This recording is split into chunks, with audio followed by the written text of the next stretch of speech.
وزين أخلاقنا بالحلم واجعلنا ممن يستمعون القول فيتبعون أحسنه.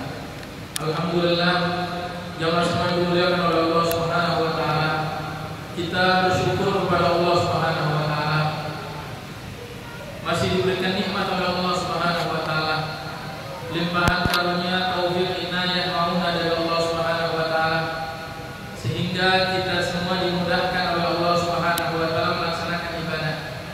Karena kita yakin dengan janji Nabi kita Muhammad sallallahu alaihi wasallam, "Fa kullu muyassirun lima khuliqa lah." Seseorang itu akan dimudahkan oleh Allah Subhanahu wa taala untuk melakukan apa yang diinginkan. Ketika seseorang itu menginginkan kebaikan, dimudahkan oleh Allah Subhanahu wa taala untuk melakukan kebaikan tersebut. Dan semoga Allah Subhanahu wa taala menjadikan kita orang-orang yang selalu menginginkan kebaikan dan dimudahkan oleh Allah Subhanahu wa taala untuk melaksanakannya. Ketika seseorang ada di dalam hatinya keinginan untuk senantiasa melaksanakan ibadah sholat 4-5 waktu misalkan, insya Allah Allah Subhanahu wa taala akan mudahkan. Ketika seseorang ada keinginan di dalam hatinya melaksanakan puasa sunnah misalkan, insya Allah Allah Subhanahu wa taala akan mudahkan. Ketika seseorang menginginkan di dalam hatinya ingin membaca ayat-ayat Al-Quranul Karim, insya Allah Allah Subhanahu wa taala mudahkan dia, disempatkan dia untuk membaca ayat-ayat Al-Quranul Karim. Pun demikian ketika seseorang itu menginginkan mengaji, belajar ilmu agamanya Allah Subhanahu wa taala, insya Allah Allah Subhanahu wa taala akan mudahkan bagi orang-orang yang menginginkan hal tersebut. Jamaah semua yang dimuliakan oleh Allah Subhanahu wa taala, kita masih dengan kajian di dalam juz Amma. Kita mengkaji surat Al-Insyiqaq, surat yang terkategori sebagai surat Makkiyah, surat yang membicarakan tentang bagaimana keadaan seseorang nanti di hari kiamat. Karena ada beragam orang-orang ketika di hari kiamat kemudian dia menerima catatan amalan. Ada orang yang menerima dengan tangan kanannya, kemudian ada orang yang menerima dengan tangan kirinya, dan dijelaskan oleh Allah Subhanahu wa taala di dalam Al-Qur'an bagaimana keadaannya. Ada orang-orang yang ketika sampai pada masa dia itu dihisab, dihitung amalannya, karena setiap kita itu tercatat amalan kita. Jamaah semua yang dimuliakan oleh Allah Subhanahu wa taala, kita semua dicatat oleh para malaikat. Bagaimana atau apa aktivitas kita yang kita lakukan selama kita itu hidup. Kalau kemarin kita mengkaji bahwa kita bersyukur dengan keberadaan kita sebagai umatnya Nabi Muhammad SAW. Usia kita hidup tidak seberapa lama, ya. Adalah kisarannya 60 sampai 70 tahun. Lebih dari itu sedikit, kurang dari itu sedikit. Artinya dibandingkan dengan umat sebelum Nabi Muhammad SAW, usia kita sangatlah singkat. Kemudian kita menghitung dari masa akhir balik kita. Taruhlah, kalau di kajian fikih Syafi'iyah biasanya usia balik itu dicantumkan sebagai usia berapa? 15 tahun. Kalau tidak ada percepatan dalam masa akil baliknya bagi kaum laki-laki, taruhlah kita hitung ketika masuk usia akil balik. Kemudian kita hitung kalau usia kita 60, kita kurang saja 15 tahun. Karena kita mendapatkan bonus 15 tahun awal itu, kemudian nanti bagaimana tentang amalan yang kita lakukan, apakah banyak kebaikannya ataukah keburukannya. Kalau seandainya banyak kebaikannya, kita bersyukur kepada Allah Subhanahu wa taala. Sebagaimana di dalam surat Insyiqaq Allah Subhanahu wa taala berfirman, "Fa amma man utiya kitabahu bi yamini." Ketika seseorang itu diberikan catatan amalnya dengan tangan kanannya, dia menerima, maka apa kata Allah Subhanahu wa taala? "Fa sawfa yuhasabu hisaban yasira." Dia akan apa? Mendapatkan anugerah dari Allah Subhanahu wa taala berupa apa? Penghitungan yang tidak begitu memberatkan. Tidak begitu memberatkan. Orang yang ingin mendapatkan timbangan tidak seberapa memberatkan, dia harus berhati-hati di dalam kehidupannya. Makanya ada di dalam sebuah hadis Rasulullah SAW, beliau menyampaikan, "Kun fid dunya ka'annaka gharibun aw 'abir sabil." Jadilah engkau itu di dunia Seperti apa? Seperti kun fid dunya ka'annaka gharib, seakan-akan kalian itu orang asing. Orang asing kalau kita berada di negeri orang, bukan berada di negeri Indonesia. Kehati-hatian kita itu lebih dibandingkan kita berada di negeri kita sendiri. Makanya ada banyak ulama-ulama itu yang memotivasi kita itu untuk melakukan perjalanan safar itu, ya. Keluar dari negerinya. Makanya para ulama kan selalu berada di negeri Al-Amsar atau kota-kota besar, ya. Mereka ada dari negeri yang misalkan dari kampung, kemudian beliau melakukan perjalanan. Imam Syafi'i di dalam banyak syairnya, beliau itu menceritakan tentang faedah-faedah orang yang bersafar dan memotivasi dengan mengatakan apa? Sabir tajid iwadan amman tufariqu. Bersabarlah kalian karena kalian akan mendapati pengganti dari keluarga yang kalian tinggalkan di kampung. Jadi subhanallah, safar ini memiliki faedah yang luar biasa banyak. Tapi apa kaitannya dengan kehidupan kita di dunia dan di akhirat? Kita ingin mengambil pelajaran bahwa seseorang yang ingin mendapatkan catatan amal kebaikan dan mengambil dengan tangan kanannya, maka hendaknya dia berhati-hati di dalam kehidupannya. Agar apa? Dia mudah nanti hisabnya. Karena orang yang tidak berhati-hati, dia akan banyak sekali hitungan-hitungan yang akan dia hadapi. Imam Ali rahimahullah radhiyallahu anhu karramallahu wajhah, sahabat Nabi Muhammad SAW yang juga sepupu beliau, menantu Nabi Muhammad SAW, Ali bin Abi Thalib, beliau pernah menyatakan tentang dunia. Ketika ditanya oleh sahabatnya, siflan dunia, gambarkan, sifatkanlah kepada kami bagaimana itu dunia wahai Ali. Kemudian beliau menyampaikan bahwa dunia itu halalnya adalah hisab, ya, haramnya adalah iqab. Ini kata-kata yang harus menjadi apa? Pedoman bagi kita semua. Agar apa? Agar kita itu berhati-hati. Lihat, yang halal saja kita itu dihitung, yang haram kita itu diiqab oleh Allah Subhanahu wa taala. Maka kita wajib hukumnya untuk berhati-hati dengan apa yang kita dapatkan. Fasawfa yuhasabu hisaban yasira, agar apa? Hitungan kita tidak berat, ya. Hisab kita itu tidak berat. Jadi subhanallah, kita iri kepada orang-orang yang dia itu masuk surga Allah Subhanahu wa taala tanpa hisab. Kan diceritakan oleh Nabi Muhammad SAW, ada orang-orang yang masuk surga tanpa hisab. Kemudian ada seorang sahabat yang meminta kepada Rasulullah SAW, ya Rasulullah, tolong doakan aku termasuk orang-orang yang masuk surga tanpa hisab. Kemudian beliau berdoa kepada Allah Subhanahu wa taala. Datang sahabat di belakangnya meminta hal yang sama dengan sahabat yang pertama. Apa kata Nabi Muhammad SAW? Sabaqakum Ukasha, engkau telah didahului oleh seorang Ukasha. Tadi sahabat Nabi yang pertama yang meminta doa kepada Rasulullah SAW agar didoakan untuk masuk surga tanpa hisab. Karena apa? Cita-cita kita bisa masuk surga itu tanpa hisab. Jadi betapa bahagianya seseorang yang masuk surga tanpa hisab. Memang ada beberapa hadis yang menerangkan kepada kita tentang siapa saja orang yang masuk surga tanpa hisab. Di antaranya adalah orang yang menyempurnakan tawakalnya kepada Allah Subhanahu wa taala. Orang yang menyempurnakan tawakalnya artinya apa? Dia tidak meninggalkan dua hal dalam segala urusan. Dalam segala urusan. Dua hal itu apa? Doa ikhtiar. Sempurna dia tawakalnya kepada Allah Subhanahu wa taala. Makanya rumus seorang muslim dalam menghadapi segala hal adalah rumusnya doa, ikhtiar, doa, ya. Itu rumus kita, agar seseorang itu menjadi seseorang yang sempurna tawakalnya kepada Allah Subhanahu wa taala. Jamaah semua yang dimuliakan oleh Allah Subhanahu wa taala, pemirsa Kompas TV yang dimuliakan oleh Allah Subhanahu wa taala, kita bersyukur kepada Allah Subhanahu wa taala. Kita ada pedoman. Kita tidak gampang ketika kita itu ingin menjadi orang yang baik. Kita tidak kebingungan ketika kita itu ingin masuk ke dalam surganya Allah Subhanahu wa taala. Kita tidak galau ketika kita itu ingin menjadi orang-orang yang masuk surga tanpa hisab. Kenapa? Karena ada pedomannya. Pedomannya di mana? Di dalam Al-Qur'anul Karim yang kita genggam setiap hari kita.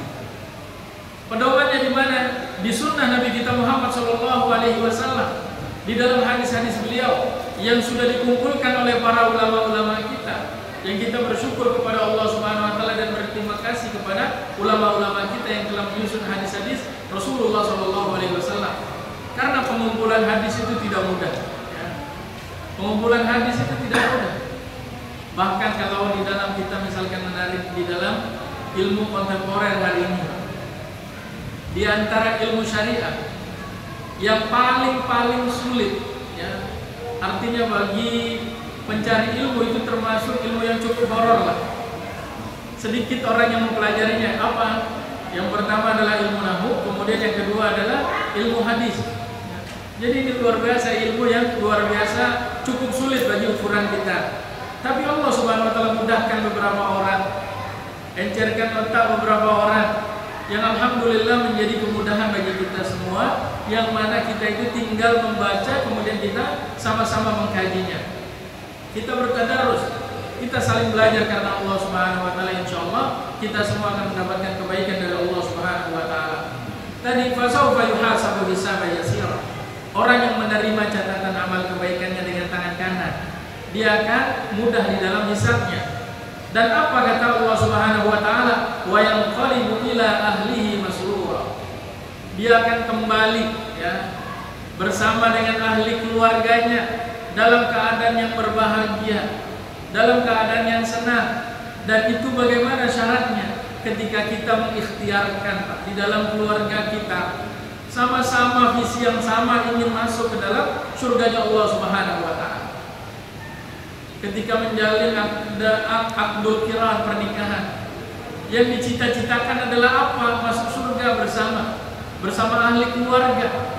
Maka jihadnya seseorang di dalam keluarga, bagaimana agar ahli keluarganya, istrinya, anak-anaknya, orang tuanya, orang yang ada di sekitarnya sama-sama bisa masuk ke dalam surganya Allah Subhanahu wa taala. Itu yang kita perjuangkan luar biasa.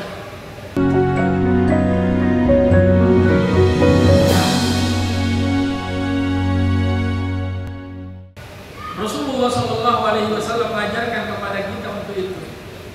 Khairukum li ahli wa ana khairukum li ahli. Sebaik-baik kalian itu adalah kalian yang paling baik terhadap ahli keluarga. Kebaikan yang paling baik untuk kita berikan ahli keluarga adalah apa? Menjaga mereka, ya, menjaga mereka untuk apa? Bisa sama-sama masuk ke dalam surganya Allah Subhanahu wa taala. Kita perhatikan firman Allah Subhanahu wa taala yang pendek, tapi luar biasa kandungannya itu sangat kuat dan harus kita tanamkan sebagai pedoman kehidupan kita. Ku anfusakum wa ahlikum nar. Jagalah diri kalian dan keluarga kalian dari api neraka. Luar biasa. Kata-kata ini sangat luar biasa firman Allah Subhanahu wa taala. Ulama-ulama tafsir mengatakan apa yang dimaksudkan ku anfusakum wa ahlikum nar. Jagalah diri kalian dan ahli keluarga kalian dari api neraka, maksudnya adalah alimuhu wa addibuhu. Ajarkan mereka tentang ilmu agama. Berikan pengetahuan kepada mereka tentang ilmu agama agar apa? Terselamatkan dari api neraka. Maka seseorang yang ingin bersama dengan ahli keluarganya nanti di akhirat, maka dia harus mengupayakan dengan kesungguhan yang sempurna, dengan kesungguhan yang tidak ada khianat di dalamnya. Berupaya sama-sama bisa bagaimana bersama istrinya masuk ke dalam surga Allah Subhanahu wa taala. Kita diceritakan di dalam banyak hadis Rasulullah SAW tentang hal itu. Bagaimana Rasulullah SAW menceritakan, semoga Allah Subhanahu wa taala merahmati seseorang yang dia bangun di tengah malam kemudian memercikkan air ke wajah istrinya untuk melaksanakan sholat tahajud, maksudnya sholat malam secara bersama. Dan sebaliknya juga didoakan oleh Rasulullah SAW, semoga Allah Subhanahu wa taala merahmati seseorang yang memercikkan air ke wajah pasangannya. Kalau tadi istrinya, sekarang suaminya.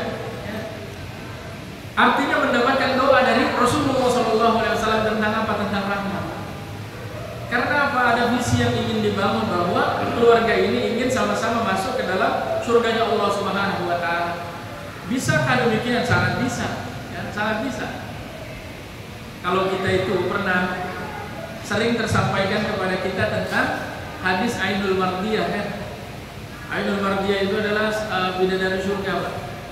Bidadari surga yang Allah Subhanahu wa taala jadikan pasangan kita nanti di surganya Allah Subhanahu wa taala adalah seorang bidadari yang kecantikannya luar biasa yang disebutkan seperti atau sebagai Ainul Mardiyah. Seorang laki-laki masuk ke dalam surga. Kemudian ketika dia membuka pintu surga, dia dapati perempuan yang sangat cantik. Kemudian dia mengira itu adalah istrinya. Kemudian perempuan tadi, saya bukan istrimu, istrimu masih ada di atas. Ya. Kemudian naik dia ke atas, sampai di atas dia membuka pintu surga tadi. Ternyata perempuan yang ada di dalamnya jauh lebih cantik dibandingkan yang di bawah tadi. Disangka itu adalah istrinya, ya, pasangannya di surga maksudnya. Tapi dia masih mengatakan saya bukan istrimu, istrimu masih ada di atas. Naik lagi dia ke atas sampai di tempatnya dia di surganya Allah Subhanahu wa taala. Dia membuka pintu. Ternyata perempuan yang sangat cantik. Tapi apa yang membuatnya terkejut? Ternyata yang membuatnya terkejut adalah istrinya yang ada di dunia. Allah Subhanahu wa taala buat dia sangat cantik. Makanya Aisyah pernah ditanya, mana lebih afdal bidadari surga dengan wanita solihah? Kemudian beliau secara tegas mengatakan bahwa tentu lebih afdal adalah wanita solihah. Kenapa? Karena dia menjadi bidadari surga karena sebab sholat yang dia lakukan, karena sebab sedekah yang dia lakukan. Artinya apa? Memungkinkan bagi seseorang itu bersama di surganya Allah Subhanahu wa taala dengan ahli keluarganya. Maka kita mengupayakan betul-betul, kita ingin mengikhtiarkan betul-betul bagaimana seseorang itu bisa mengajak istrinya sama-sama berbuat kebajikan, berbuat kebaikan. Tentang sholat, antara keutamaan perempuan dengan laki-laki kan berbeda. Kalau laki-laki keutamaannya sholatnya adalah berjamaah bersama kaum muslimin di masjid, itu lebih afdal bagi kaum laki-laki. Tapi bagi perempuan, mana lebih afdal, apakah berjamaah ataukah dia melaksanakan sholat di rumah tapi tepat pada waktunya? Maka keutamaannya bagi perempuan adalah sholat di awal waktu, ya. Itu keutamaan bagi perempuan. Tapi apakah boleh dia sholat bersama kaum muslimin di masjid? Boleh, ya. Karena apa dalilnya? Di dalam sebuah athar disebutkan, la tamna'u ima Allah masajid Allah. Janganlah kalian itu menghalangi perempuan-perempuan kalian dari masjidnya Allah Subhanahu wa taala. Artinya diberikan ruang bagi mereka. Kalau mereka mau melaksanakan sholat di masjid dipersilakan. Tapi jika tidak, maka silakan mereka melaksanakan sholat di rumah, khusus bagi perempuan. Tapi apa keutamaan bagi mereka? Di awal waktu. Sementara bagi laki-laki berbeda. Bagi laki-laki adalah berjamaah bersama kaum muslimin di masjid. Meskipun kadang-kadang agak sedikit telat, ya, agak sedikit telat. Selagi dia sudah menjadi satu kesepakatan, maka itu diperbolehkan di dalam fikih syariah kita. Terutama saudara kita dari kalangan Hanafiyah, kadang-kadang kan kita dapati mereka itu agak sedikit telat, ya. Misalkan sholat subuh, kalau kita jam 4:30 azannya, kadang-kadang mereka melaksanakan sholat subuhnya itu jam 5 atau setengah jam 5:15. Yang penting belum keluar daripada waktunya, ya. Tapi apa? Mereka sudah menyepakati, yang ada di tempat itu sudah menyepakati seperti itu, tidak masalah. Sholat isyanya misalkan, kalau kita jam 7 kurang, kemudian di satu tempat masyarakat itu menyepakati, kita takhir sedikit lah, ya. Misalkan jam 8 atau jam 9, tidak masalah, silahkan. Ketika sudah menjadi satu kesepakatan di masyarakat tersebut. Kalau fenomena kita ini ada di lokasi, Pak, terutama untuk sholat asar. Ada di beberapa kampung kadang-kadang melaksanakan sholat asarnya jam 4:30. Boleh nggak? Ketika itu sudah menjadi kesepakatan di tengah kampung itu, maka tidak masalah dia melaksanakan. Tapi apa? Tetap harus ada kaum muslimin yang melaksanakan sholat berjamaah di waktu yang disepakati itu, ya. Kenapa? Karena kalau seandainya ada satu tempat, kemudian tidak ada orang yang sholat berjamaah, maka di situ ada kecelakaan. Makanya Imam Syafi'i rahimahullah dan juga mazhabnya mengatakan apa? Bahwa sholat berjamaah itu adalah harus dilakukan, ya, harus dilakukan. Di kampung itu setidaknya harus ada orang yang melakukan sholat berjamaah. Nah tadi bahwa kita menginginkan di dalam ahli keluarga kita, istri kita sama-sama masuk ke dalam surganya Allah Subhanahu wa Ta'ala dengan kebaikan-kebaikan yang dilakukan secara bersama. Maka subhanallah, ketika seseorang itu hendak membangun mahligai rumah tangga, Abdul Kiran ingin diucapkan oleh seorang laki-laki, ya, yang dinikahkan oleh orang tua daripada mempelai perempuan, maka apa yang harus ada di dalam benaknya? Bagaimana sama-sama bisa berbuat kebaikan.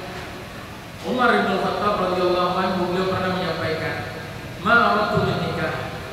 Tidak ada yang aku inginkan dari sebuah pernikahan kecuali maksud satu apa? Illa an tunjiba nasabatan yusabbihu Allah. Kecuali terlahir darinya generasi yang memuji Allah Subhanahu wa Ta'ala. Artinya apa? Orang-orang soleh ketika mereka itu menikah, ada visi yang ingin dibangun.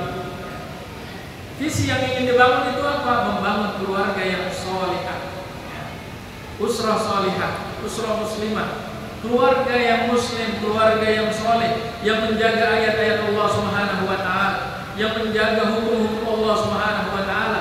Ketika keluarga itu semuanya menjaga syariatnya Allah Subhanahu wa Ta'ala, maka dia akan masuk secara otomatis ke dalam sabda Nabi Muhammad SAW, 7 golongan yang akan masuk ke dalam surga Allah Subhanahu wa Ta'ala.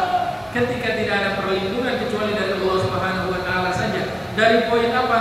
Syabun nasya fi ibadatillah, seseorang yang tumbuh kembangnya dalam ibadah kepada Allah Subhanahu wa Ta'ala. Jamaah semua yang dimuliakan oleh Allah Subhanahu wa Ta'ala, ini gambaran orang-orang yang menerima catatan kebaikan dengan tangan kanannya. Sekarang bagaimana dengan sebaliknya? Bagaimana dengan sebaliknya? Wa amma man utiya kitabahu wara'a dhahri. Sementara ada orang-orang yang menerima catatan kebaikannya, catatan amalnya dari belakang. Maksud dari belakangnya itu bagaimana? Tangannya ini ke belakang. Kemudian menerima dengan apa? Dengan tangan kiri. Ya, catatan amal. Artinya apa yang dimaksudkan di sini? Dia menerima catatan amalnya dengan tangan kiri, dan itu adalah dalil bahwa keburukannya jauh lebih banyak yang dia lakukan dibandingkan kebaikan yang dia lakukan. Dan ini yang kita khawatirkan bersama. Rasulullah SAW bersama para sahabatnya, bagaimana beliau itu membangun falsafah di tengah-tengah otaknya para sahabat. Bagaimana mereka itu harus membenci keburukan. Bagaimana mereka itu harus berperang dengan keburukan. Bagaimana mereka itu betul-betul harus menjauhkan diri dari kemaksiatan. Karena apa? Karena dia khawatir apabila meninggal dipanggil oleh Allah Subhanahu wa Ta'ala, catatannya tidak membuat dirinya layak masuk ke dalam surganya Allah Subhanahu wa Ta'ala. Inilah yang kenapa Abu Bakar As-Siddiq radhiyallahu anhu ketika ditanya, "Ya Abu Bakar, kapan kau itu merasa tenang?" Kemudian apa jawaban beliau? Ketika kaki ini sudah melangkah di surganya Allah Subhanahu wa Ta'ala.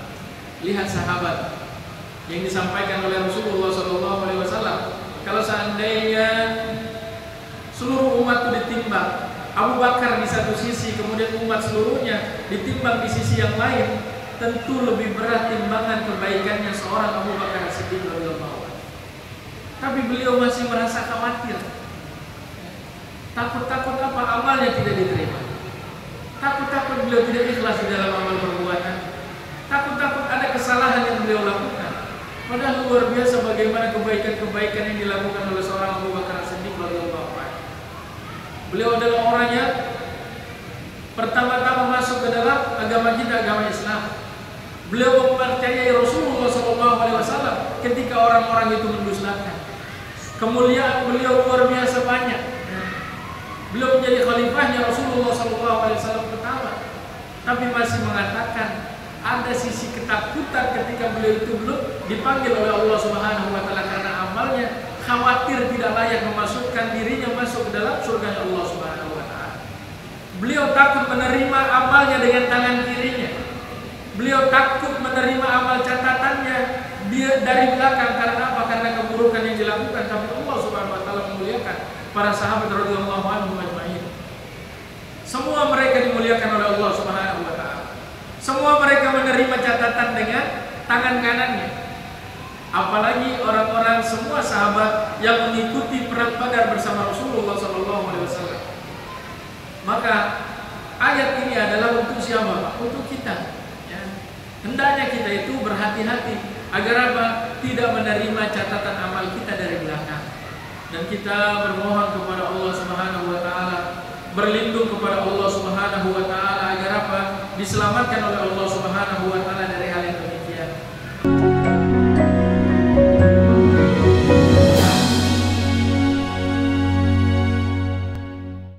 Fasawfa yad'u thubura. Dan orang-orang tadi yang menerima catatan dari belakang, ya, dengan tangan kirinya, fasawfa yad'u thubura, maka dia itu akan berteriak. Berteriak karena apa? Karena penyesalan. Dengan mengatakan apa? Celakalah aku, celakalah aku. Jadi luar biasa. Penyesalan itu selalu datang di akhir. Kan itu nasihat yang selalu kita dengar. Maka lantas bagaimana agar penyesalan itu tidak datang? Kita berupaya untuk apa? Ruku dan sujud ketika kita masih berada di dunia. Ketika masih ada hayat di kandung badan, ketika kesempatan itu masih terbuka lebar, ketika kita itu masih mampu dan dimampukan oleh Allah Subhanahu wa taala untuk melaksanakan ibadah, maka kita perjuangkan untuk senantiasa beribadah kepada Allah Subhanahu wa taala. Kalaupun seandainya kita ada keterbatasan, kita serahkan urusannya kepada Allah Subhanahu wa taala. Kalau seandainya ada beberapa keadaan yang tidak memungkinkan kita untuk melakukan hal tersebut, kita serahkan urusannya kepada Allah Subhanahu wa taala. Tetapi niat kita, kemudian upaya kita, ikhtiar kita adalah senantiasa berada di dalam kebaikan. Ketika seseorang sudah berniat, insya Allah Subhanahu wa taala mencatat kebaikan. Karena kita umatnya Nabi Muhammad SAW mendapatkan keutamaan yang membuat Nabi Musa alaihissalam iri kepada umatnya Rasulullah SAW. Apa yang membuat beliau itu iri? Beliau menyampaikan, aku mendapatkan dari suhuf-suhuf sebelumku tentang ada satu kaum yang dia itu belum beramal, baru berniat, tapi dia sudah dihitung seperti orang yang melakukan amal kebaikan. Jadikanlah mereka itu umatku. Tapi apa kata Allah Subhanahu wa taala? Tilka ummatu Ahmad. Itu adalah umatnya Ahmad. Umatnya siapa? Nabi Muhammad SAW. Dan kita hendaknya senantiasa berniat untuk melakukan kebaikan-kebaikan. Kita belum berangkat haji misalkan, tetap kita niatkan, Pak. Agar apa? Kalau seandainya kita dipanggil oleh Allah Subhanahu wa taala, sementara kita belum melaksanakan ibadah haji, insya Allah kita sudah termasuk orang yang melaksanakan ibadah haji karena sebab niat kita. Tapi niat juga harus dibarengi dengan amal perbuatan. Amal perbuatan untuk ibadah haji itu apa? Menabung. Ya. Ada ikhtiar yang sudah kita lakukan. Ya. Walaupun berapapun nominalnya, itu adalah pembuktian daripada niat yang telah kita tanamkan di dalam hati. Karena itu kenapa orang yang dia itu meninggal di tengah perjalanan menuntut ilmunya, dia itu terhitung seperti orang yang meninggal dalam keadaan syahid. Karena apa? Karena niat, walaupun dia belum belajar, misalkan belum sampai. Jarak kita mau belajar misalkan ke satu tempat, kemudian ditakdirkan oleh Allah Subhanahu wa taala itu meninggal. Kalau di zaman dahulu, kalau kita merenungi, subhanallah, agama Islam ini kan ada di Arab sana. Dan kita lihat alam Arab itu bagaimana keadaannya. Luar biasa, tandusnya mengerikan, panasnya mengerikan. Kalau seseorang itu ingin belajar, dia itu harus menempuh perjalanan yang cukup jauh. Makanya ada satu kitab yang ditulis oleh Imam Khatib Al-Baghdadi. Beliau menuliskan ar-rihlatu fi talabil hadis. Perjalanan rihlahnya seseorang dalam mendapatkan satu hadis. Ada orang-orang ulama-ulama yang ingin mendapatkan satu hadis, melakukan perjalanan selama 1 bulan atau 2 bulan dalam rangka mendapatkan satu hadis saja, ya, dari seorang periwayat. Dan kita lihat alamnya.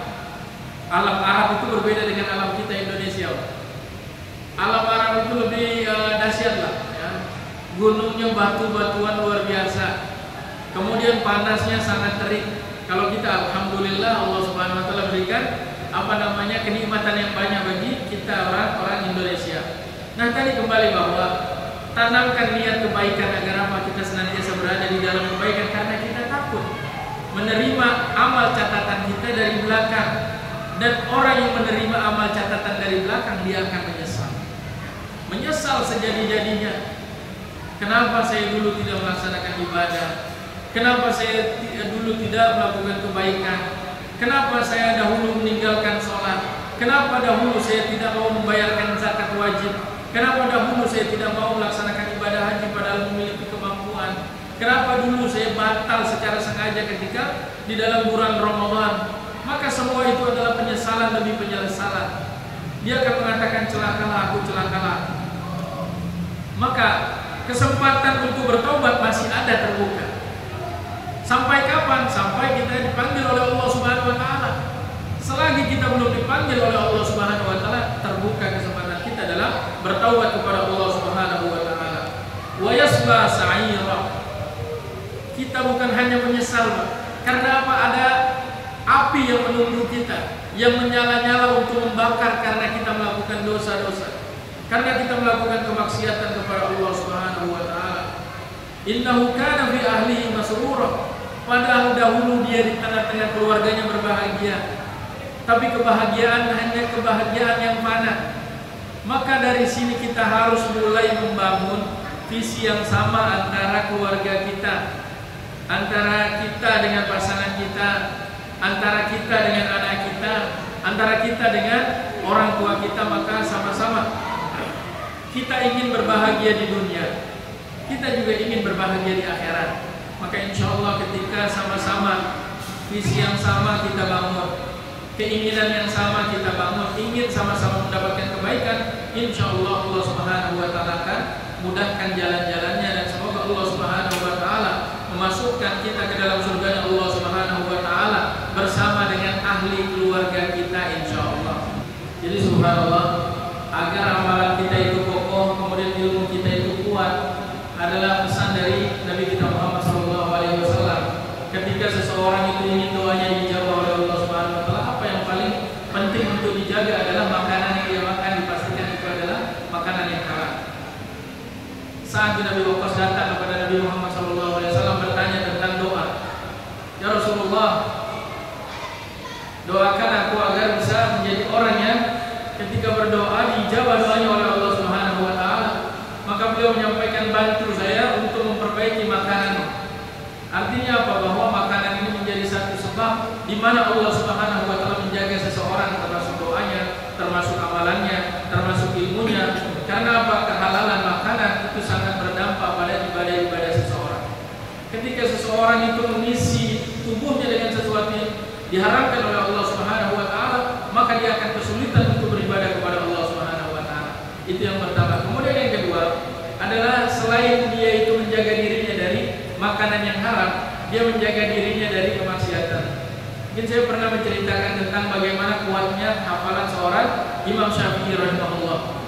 Imam Syafi'i itu, beliau itu adalah seorang ulama yang memiliki kelebihan dari sisi kemampuan dalam menghafal. Ketika beliau itu menghafal, ketika beliau itu belajar, beliau senang menggunakan gamis yang panjang lengannya, panjang tangannya ini. Agar apa? Ketika beliau sedang mengkaji halaman ini, dengan tangannya ini beliau itu bisa menutup halaman sampingnya. Karena apa? Kalau mata itu sudah melihat, maka beliau itu langsung hafal sebelum apa yang halaman sebelah yang sedang dipelajari, saking kuatnya hafalan. Ketika beliau itu mendengar seseorang berbicara, beliau itu langsung hafal. Makanya di dalam kajian kan kita sering mendengar bagaimana kisah tentang seorang Imam Syafi'i ketika beliau itu pergi ke pasar. Ketika beliau itu pergi ke pasar, beliau menutup telinganya dengan kampas agar apa? Tidak mendengar perkataan atau percakapan orang-orang yang sedang ngobrol di pasar. Karena apa? Kalau beliau mendengar, beliau itu langsung hafal. Itu saking kuatnya hafalan. Tapi satu waktu beliau itu pernah belajar, mendatangi majelis ilmu. Kemudian beliau tiba kesulitan dalam menghafal. Kesulitan dalam menghafal. Beliau mengadukan urusannya tadi, kesulitannya tadi kepada gurunya Imam Waqi'. Makanya lahirlah sebuah syair. Imam Syafi'i itu pernah bersenandung. Secara singkat saya sampaikan, syakautu ila Waqi' su'a hifzi. Aku mengeluh Imam Waqi tentang buruknya hafalan. Farshiduni ila tarkil ma'asi, dan beliau menyuruhku, memerintahkanku untuk meninggalkan kemaksiatan. Beliau berpikir kira-kira kemaksiatan apa yang dilakukan. Ternyata beliau sampai pada satu kesimpulan ketika beliau melakukan perjalanan tadi dari rumahnya menuju majelis ilmu. Di tengah perjalanan beliau itu melihat tumitnya seorang perempuan, langsung buyar hafalan. Bayangkan Pak, tumit Pak. Bagaimana yang lebih daripada itu, betis misalkan, langsung buyar hafalan. Maka kalau hafalan kita mau kokoh, jaga pandangan kita, jaga kemaksiatan, insya Allah Allah Subhanahu Wa Taala kokohkan amal-amal kita. Wallahu a'lam bishawab. Ini mungkin yang bisa sama-sama kita kaji pada kesempatan sore hari ini atau malam hari ini. Semoga Allah Subhanahu Wa Taala menjadikan kita hamba-hamba yang istiqomah, menjadikan kita semua hamba-hamba yang senantiasa